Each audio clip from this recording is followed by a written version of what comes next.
નમસ્કાર ખેડૂત મિત્રો, હું રાહુલ પટેલ સપના એગ્રો ટ્રેડર્સમાંથી હાર્દિક સ્વાગત કરું છું આપનું।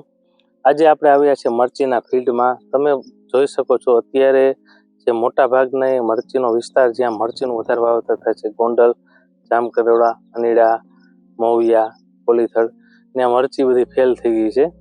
અને આ ફિલ્ડ અમારું અત્યારે જે છે એ સરદાર ગામે છે। આ વરસાદ પછી આજે છે 7 સપ્ટેમ્બર 2024। તમે આ ફિલ્ડ જોઈ શકો છો। આ ફિલ્ડની અંદર અત્યારે કોઈ પણ વસ્તુ કાંઈ ઘટતી નથી। આ મરચી બચી જવાનું પાછળનું મેઇન એક જ કારણ છે કે આની અંદર અમે ડ્રીપ અને મલ્ચિંગ કરેલું છે, જેથી એની બેડ ઊંચો છે એટલે પાણી લાગેલું નથી। પાણી લાગેલું નથી એટલે આ મરચી બચી ગઈ છે। તમે આખું ફિલ્ડ જોઈ શકો છો।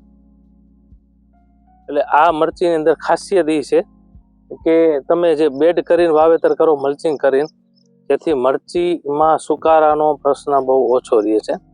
તો મારે ખેડૂત મિત્રોને જણાવવાનું છે કે આવતી સાલ તમે જો મરચી વાવવાના હોય તો શક્ય હોય તો તમે મલ્ચિંગ અને ડ્રીપ કરીને વાવજો, જેથી તમારે પણ આવી મરચી થાય।